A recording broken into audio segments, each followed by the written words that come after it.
फाल्गुन माह में संकष्टी चतुर्थी का व्रत पर्व। संकष्टी चतुर्थी पूरे वर्ष के प्रत्येक माह के कृष्ण पक्ष और शुक्ल पक्ष में आती है और प्रत्येक पूर्णिमा के पश्चात चतुर्थी तिथि को संकष्टी चतुर्थी संज्ञा प्राप्त है। सनातन संस्कृति में संकष्टी चतुर्थी को विघ्नहर्ता श्री गणेश जी से जोड़कर देखा जाता है। संकष्टी चतुर्थी को गणपति गणनायक गणेश जी का विधि विधान से पूजन पाठ और व्रत अनादिकाल से किया जाता है। सनातनी पंचांग अनुसार पूरे संवत्सर वर्षांत का अंतिम माह फाल्गुन मास होता है, जिसके पश्चात ही नव संवत्सर का आरंभ होता है। फाल्गुन मास में प्रकृति व वनस्पतियां अपना पुराना स्वरूप त्याग कर नए स्वरूप में दिखना आरंभ करती हैं। फाल्गुन मास के अंत होने से पहले ही पुरानी और कमजोर वनस्पतियां समाप्त हो चुकी होती हैं। उनके स्थान पर नए पत्ते, नए फूल और नई पकी फसलें दिखाई देती हैं। सनातन संस्कृति में फाल्गुन मास मूलतः त्याग, दान और मानवीय प्रायश्चित का मास है। संस्कृति भी प्राकृतिक नियमों के अधीन ही पूरे वर्ष के सभी निंदित कर्म और विचारों को त्याग कर नव संवत्सर में प्रवेश के प्रयत्न के लिए प्रेरित करती है। संभवतः इन्हीं तथ्यों के अनुरूप ही फाल्गुन की संकष्टी चतुर्थी को भगवान गणेश को हेरम नाम से पुकारा जाता है और संकष्टी चतुर्थी को द्विजप्रिय संकष्टी के नाम से जानते हैं। संकष्टी चतुर्थी में पूजन पाठ व व्रत उपासना का क्या लाभ मिलता है, इस तथ्य की जानकारी किसी भी सनातनी को भावी जीवन में सफलता के शीर्ष तक लेकर जा सकती है।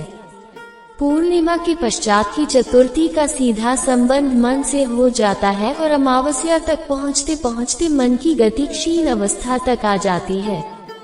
इसीलिए मन की गति स्थिति निर्मल व शुद्धता से पूर्ण हो, जिसके लिए विद्या और बुद्धि के देव गणेश जी का आवाहन एवं पूजन कर बौद्धिक स्थिरता का वर पाया जा सकता है। संकष्टी चतुर्थी को संध्या काल में पूर्ण स्वच्छ होकर उत्तर या पूर्व मुख करके लकड़ी की चौकी पर लाल अथवा पीला वस्त्र बिछाने के बाद गंगा जल से शुद्ध और पवित्र कर गणपति जी को स्थापित कर तिल, फूल, मालाएं, नैवेद्य आदि अर्पित कर चंद्र देव को अर्घ्य दे और खीर में कनेर का पुष्प मिलाकर हवन कर याचक को गाय का घी व गुड़ अथवा चीनी युक्त फलाहार ग्रहण करना चाहिए। श्री कृष्ण ने युधिष्ठिर प्रश्न के उत्तर में इस प्रकार का विधान बताया है। प्राचीन समय में एक बहुत ही उदार और धर्मात्माओं का मान सम्मान करने वाला राजा था, जिसकी राज्यसभा में बहुत ही सज्जन और ज्ञानी, वेदों के ज्ञाता और धर्म का अनुसरण करने वाले विष्णु शर्मा नामक विद्वान थे। उनके सातों पुत्र वैचारिक मतभेदों के प्रभाव में एक दूसरे से अलग रहा करते थे। विष्णु शर्मा को सभी पुत्रों के घर पर अलग अलग दिन भोजन मिलता था। पुत्र वधुओं द्वारा अपमानित किए जाने के परिणाम स्वरूप वे समय से पहले वृद्धावस्था और शारीरिक कमजोरी बनी रहने लगी। इस प्रकार उनकी निजी जीवन में अनेक परेशानियां भी थीं, जिसके प्रभाव से वह मन ही मन अत्यधिक दुखी और भावुक रहते थे। लेकिन विष्णु शर्मा नित्य प्रतिदिन नियमित ही दैव उपासना एवं पूजन किया रहते थे। फाल्गुन संकष्टी की गणेश चतुर्थी तिथि को विष्णु शर्मा जी सबसे बड़े पुत्र के घर गए और पुत्र वधू से पूजन की तैयारी का आग्रह किया, जिस पर बहू ने उत्तर दिया कि उसके पास व्यर्थ के कार्य का समय नहीं है। जब गृह कार्य से निवृत्त होगी तब समय मिला तो जो करना है वो करेगी। इस पर दुखी मन से विष्णु शर्मा बारी बारी 6 पुत्रों के पास हो आए और सभी घरों में एक सा ही क्रम रहा, परंतु अंत में सबसे छोटी पुत्र वधू के पास गए, जिसने उनका आग्रह स्वीकार किया, किंतु निर्धनता के कारण घर में जो भी उपलब्ध था उसी से ही पूजन विधि की सभी तैयारी पूर्ण कर दी और पूजन इत्यादि कर्म पूर्ण होने के बाद भोजन के अभाव में स्वयं भूखी रहकर भी अपने ससुर विष्णु शर्मा को भोजन खिलाया और उस दिन उनके पुत्र और वधू उपवास ही कर गए। अर्धरात्रि के समय अकस्मात ही विष्णु शर्मा को दस्त व उल्टी होने लगी, जिसके कारण पुत्र व पुत्रवधू ने श्वसुर सेवा में रात भर जागरण किया और हाथ पांव दबाते रहे। पुत्रवधू की सेवा व भक्ति देखकर भगवान गणेश प्रसन्न हुए और प्रातःकाल तक श्री गणेश कृपा से विष्णु शर्मा ठीक हो गए।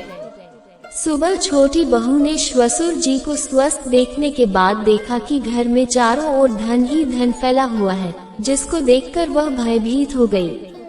उसको लगने लगा कि किसी ने चोरी का आरोप लगाने के लिए धन संपदा रख दिया है।